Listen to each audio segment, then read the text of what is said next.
आप सभी को जय मसीह की। आज हम बात करने वाले हैं, क्या आपके जीवन में एक ही गलती, एक ही तरह के पाप बार बार हो रहे हैं? क्या आप एक ही तरह की गलती कर करके आप परेशान हो चुके हैं, उससे आप निकल नहीं पा रहे हैं? चाहे वह झूठ बोलना हो, चाहे वह चोरी हो, चाहे वह बुरी संगति हो, चाहे वो नशा हो, चाहे वह व्यभिचार हो, चाहे और कोई प्रकार के पाप हो। हर एक मनुष्य के जीवन में, हर एक इंसान के जीवन में कुछ न कुछ कमजोरियां पाई जाती हैं। प्रत्येक मनुष्य जो धरती पर है, जो स्त्री के गर्भ से उत्पन्न हुआ, उन सब के जीवन में कहीं न कहीं कोई न कोई कमजोरियां हैं, जिसको शैतान इस्तेमाल करता है। जब वह मसीहत में बढ़ने की कोशिश करता है या और कोई भले काम करने की वो कोशिश करता है, तैयारी करता है या प्रयत्न करता है, तब उसके सामने में शैतान वही कमजोरी, वही परीक्षा को उसके सामने ला देता है और फिर आप उसमें गिर जाते हैं। और यह बार बार होते रहता है। कई भाई ऐसे हैं जो बार बार झूठ भी बोलते हैं या चोरी भी करते हैं या व्यभिचार में भी फंस जाते हैं और नशा या और कुछ चीजों में बार उस चीज में गिरते हैं। एक दिन पश्चाताप किए, 2 दिन अच्छा से चले और तीसरे दिन फिर उसी पाप में गिर रहे हैं। एक हफ्ता नहीं बीता है कि उसी गलती को फिर से वो कर डालते हैं, फिर पश्चाताप करते हैं, फिर आते हैं। वैसे बहुत से विश्वासी भाई बहन है जिसकी ये हालत है और ऐसे सालों से चलते आ रहे हैं और उस पाप से छूट नहीं पा रहे हैं। बहुत से ऐसे भाई बहन हैं जो संसार में भी जा चुके हैं। उसी गलती को बार बार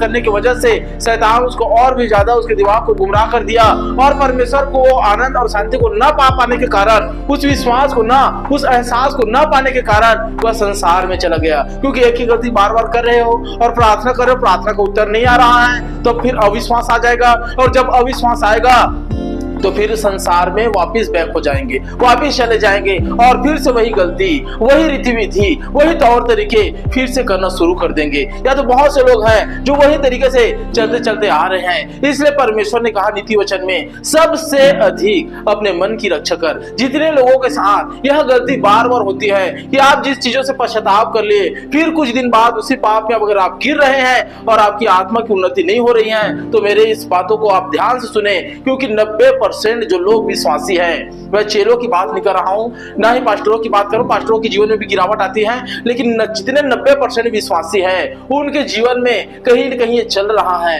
कि पश्चाताप करे फिर उसमें जाकर गिरे, फिर पश्चाताप करे फिर उसमें जाकर गिरे। ये चलते चल रहे। इसलिए नीति वचन में साफ कहा कि सबसे अधिक अपने मन की रक्षा कर। और जब यह घटना अगर आपके साथ होती है तो एक बात याद रखना, आप परमेश्वर से दूर मत बनाना, आप परमेश्वर से दूरी मत बनाना। अगर आप झूठ बोल रहे हैं तो परमेश्वर में आकर परमेश्वर के और भी तरीकों के अनुसार, और भी उपवास, और भी संगति, और भी प्रार्थना के साथ अपने आप को पूरे तरीके से तैयार रखना और अपने होठों की आप चौकसी करना। जिस जगह पर जितना बोलना है, जिस जगह पर जितना सुनना है, वही कर, वही में चल। क्योंकि परमेश्वर ने कहा कि बोलने में तू धीर और सुनने में तत्पर रहे। बोलने में क्या रहा है? जितने भाइयों से झूठ बोला जाता है, जितने बहन से झूठ बोल जाते हैं बातों में। जैसे आप कोई सफर में जा रहे हैं, आपसे कोई फोन लगाकर पूछा कि आप कहां पर हैं और आप घर से निकले नहीं हैं, लेकिन आप बोल रहे हैं कि मैं सड़क पर हूं, मैं रास्ते में हूं, और आप अभी घर से निकले नहीं हैं। तो क्या हो रहा है? बात में आपके जीवन से झूठ बोलने आ रहे हैं। तो परमेश्वर कहता कि बोलने में तू धीर रहे और सुनने में तत्पर रहे और अपने होठों की क्या कर, चौकसी कर और परमेश्वर से दूर मत हट। वैसे ही और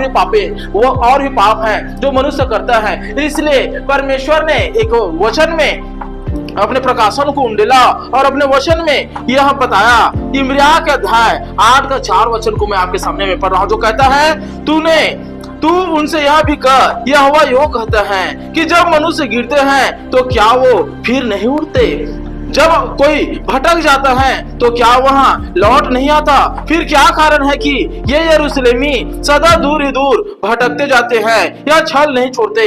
यह क्या घटना है जो इब्रिया के अध्याय में परमेश्वर वर्णन करता है कि जब वह गिरते हैं तो क्यों उठना नहीं चाहते, क्यों और दूर ही दूर भागते हैं, क्यों और दूर ही दूर चले जाते हैं? और वचन में कहता है, मैंने ध्यान देकर सुना परंतु ठीक नहीं बोलते। इनमें से किसी ने अपनी बुराई से पछताकर नहीं कहा, हाय मैंने यह क्या किया है। जैसा घोड़ा लड़ाई में वेग से दौड़ते हैं, वैसे इनमें से हर एक जन अपनी दौड़ में दौड़ता है, अपने जीवन में गति से दौड़ रहा है, लेकिन अपने अंदर में बदलाव नहीं ला रहा है, अपने जीवन में बदलाव नहीं ला रहा है। कुछ समय चलने के बाद उसी गड्ढे में, उसी पाप में फिर गिर जा रहे हैं और आत्मिकता के एहसास को नहीं पा रहे हैं और ठोकर का बाद में कारण बन रहे हैं। क्योंकि बहुत दिन के बाद, बहुत जो आप चर्च जा रहे हैं, विश्वास कर रहे हैं और आप उसमें सुधर नहीं पा रहे हैं, तो जितने अविश्वासी संसारिक लोग हैं आपके जीवन को देखकर कहेगा, इतने दिन हो गए चर्च जाते हुए, इतने दिन हो गए तुझे प्रार्थना करते हुए, क्यों तुम बदल नहीं पा रहे हो, क्यों ये बदल नहीं रहा है, ये हालात क्यों चेंज नहीं हो रहा है। इसी टॉपिक पर मैं आप सबको यही वचन को बता रहा हूं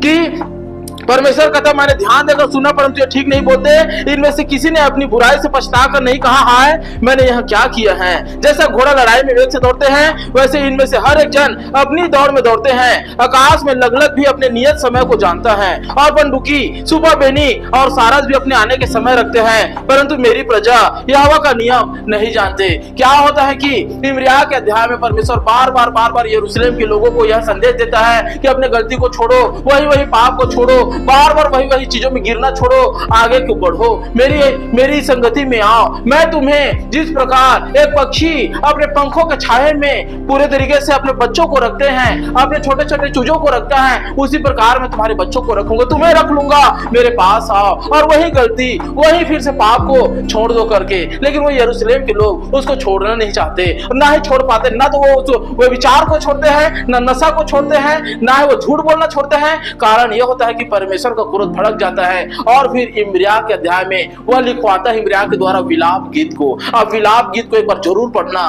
विलाप गीत में पूरे तरीके से परमेश्वर कहता कि सोना कैसे खोटा हो गया, जो अत्यंत खरा सोना था वो कैसे खोटा हो गया, जो मेरे पीछे चलता था, जो विश्वास करता था, वो कैसे खोटा हो गया। कारण यह है कि वो अपने कमजोरी से जयवंत नहीं हो पाया।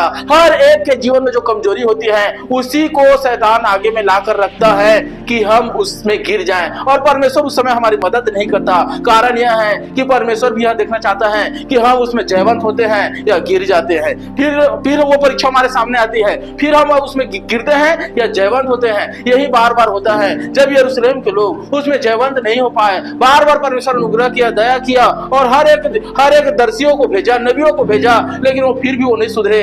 तब वहां के लोगों को भयंकर दंड आया, और इतने दंड आया तब परमेश्वर के दास कहता, इम्रिया के विलाप गीत के अध्याय में भी वहां पर वर्णन है कि क्या पुरुष जितने हैं अपने ही गलती की वजह से सजा नहीं पाते, जितने हैं जो पाप किए हैं उसी के अनुसार से वहां वो दंड उसके ऊपर आ रहा है करके। इसलिए जितने भी विश्वासी भाई हैं, बहनें हैं, अगर आपसे यह गलती हो रही है, एक ही पाप बार बार जीवन में हो रहा है, तो एक बात के लिए आप तैयार रहना, परमेश्वर से पश्चाताप करें, उपवास के साथ, शुद्ध मन के साथ, अपने मन को फाड़ते हुए परमेश्वर की निकटता में आए, रोते गिड़गिड़ाते हुए परमेश्वर से पश्चाताप करें। और एक बात को ध्यान दे कि इसके बाद आपके जीवन में सजा जरूर आएंगी। जब एक ही पाप का बार बार करें, बार बार गिर रहे हैं, तो आप इस बात के लिए तैयार रहना कि आगे चलकर आपको एक परीक्षा आएंगी। एक परीक्षा मतलब आपको एक दंड मिलेगा, वो दंड रहेगा जो आप किए हैं उसका वो क्या रहेगा, भरतना रहेगा। जितने आपने जो चीजें में बार बार गिर कर, बार बार नशा करके, बार बार झूठ बोल के, बार बार विचार करके उसी में फंस गए हैं, तो एक दंड के लिए भी आप तैयार रहना। जिस प्रकार पौलुस को, जो साउल था, आप सब जानते हैं, बाइबल के अधिकतर वो नए नियम को वही लिखा है। साउल, उसके भी जीवन में क्या था कि वह एक समय में पापी व्यक्ति था, मसीहों को मारा करता था, मसीहों की स्त्रियों को बालों को पकड़कर कलीसिया से धकेला जाता था। लेकिन एक समय आया जब परमेश्वर उसको चुना और उसको बोला कि हे साउल, तू मुझे क्यों सताता है। तब साउल बदलकर और ही मनुष्य हो गया। लेकिन साउल जब बदला तो उसके जीवन में क्या हुआ, जब साउल बदला तो वो उसके जो कर्म किए था, जो अपने जीवन में गुनाह किया था, उसका सजा भी उसको आगे चलकर मिलता गया। वो जहां जाता था बेचारा मार खाता था, और लेकिन मसीहत में और आगे बढ़ता था। परमेश्वर ने कहा, दुख में ही मैं तुझे शिरोमणि बनाऊंगा, दुख में ही मैं तुझे ऐसा उठा दूंगा कि तू मुर्दे को भी जीवित करेगा, तेरे रुमाल से, तेरे छाये से रोगी चंगे हो जाएंगे। लेकिन जो तूने बोया है वो तुझे काटना ही पड़ेगा। इसलिए मेरे विश्वासी भाइयों, सावधान हो जाओ। अगर एक ही चीजों में आप बार बार गिर रहे, बार बार वही हो रहा है और आप उसे जवन नहीं पा रहे हैं, तो पीछे बस मत हटना। शैतान यही चाहता है कि आप पीछे हट जाए। आप एक काम करो, पश्चाताप के साथ परमेश्वर की निकटता में कहना कि जो मैंने कर दिया बार बार गलती, उसका जो परिणाम आने वाला है उसके लिए मुझे अनुग्रह दे कि मैं उसे सह सकूं। और जब आप ऐसा कर लेंगे तो निश्चय यकीन मानिए कि परमेश्वर आपको ऐसा अनुग्रह देगा कि जब आप उस दुख में चलते जाएंगे, परमेश्वर आपको और तैयार करता जाएगा। दुख में ही आपको तैयार कर, आप बार बार गिर रहे, परमेश्वर से भागे मत, परमेश्वर की निकटता में आइए। आपको दुख आएगा और उसी दुख में परमेश्वर आपको तैयार करेगा।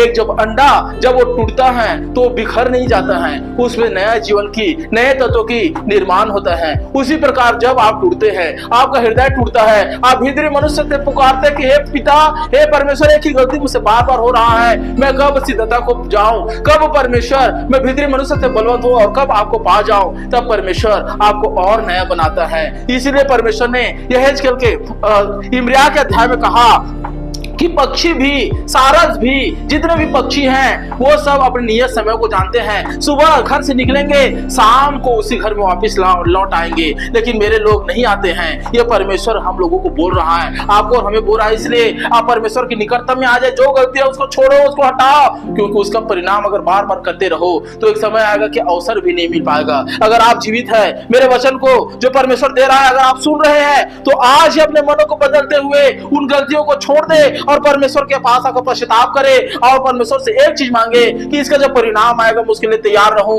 दुख में परमेश्वर, दुख की भट्टी में परख कर परमेश्वर चुनता है। जब दुख आता, जब आप हृदय से टूटते हैं, बिखरते हैं, तब परमेश्वर आपको नया बनाता है। तब परमेश्वर कहता अब चल, अब मैं तुझे बनाऊंगा। तू अपनी इच्छा से बन रहा था, अपनी इच्छा से कर रहा था, लेकिन तूने अपने मन को नियंत्रण नहीं किया था। अब मैं तुम्हारे मन को नियंत्रण करूंगा, अब मैं तुझे तैयार करूंगा और तुझे लेकर चलूंगा। इसलिए मेरे विश्वासी भाइयों और बहनों, निश्चय अगर इस वचन को सुने हैं तो अपने उस गलती को, जो एक ही चीजों को बार बार, आप रोमियो 7:14 को भी पढ़ लेना, एक ही चीजों को अगर बार बार हो रहा है तो आपके अंदर में कोई स्वभाव है जो पीढ़ी से पीढ़ी आ रहा है। मैं अगले वीडियो में इसके बारे में निश्चय क्लियर से बताऊंगा कि पीढ़ी से जो चीजें आती है, जैसे कोई पीढ़ी में किसी को रोग हो तो उसके निचले वाली पीढ़ी में भी वैसा ही होगा। अगर किसी पीढ़ी में कोई पागल है तो उसके बेटे या उसके नाती को भी पागलपन के दौरे होंगे। वो श्राप है जो चलती आती है। उसी प्रकार नशा भी होता है, वह विचार भी होता है, गाली गलौज भी होता है, वो पीढ़ी चलती आती है। और जब आप परमेश्वर के पास आकर उस श्राप के लिए आप पश्चाताप करते हैं, परमेश्वर की ओर आप आंसू बहाते, गिड़गिड़ाते हैं और कहते हैं कि परमेश्वर मैं आने वाली विपत्ति से ना डरूंगा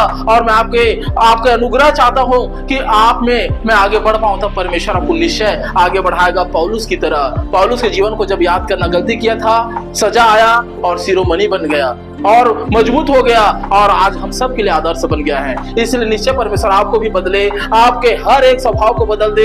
आप अगर बार बार गिरते हैं, बार बार रोते हैं, बार बार पश्चाताप करते हैं, परमेश्वर आपके मनों को बदल दे, आपके विचारों को बदल दे और आप बदल कर एक मसीह भाई बन जाए, मसीह बहन बन जाए और आपको देखकर बहुत से लोग यीशु मसीह को देखने पाए, यीशु मसीह का चेहरा और स्वभाव आपके जीवन में नजर आए, यीशु मसीह का स्वभाव आपके जीवन में दिखे।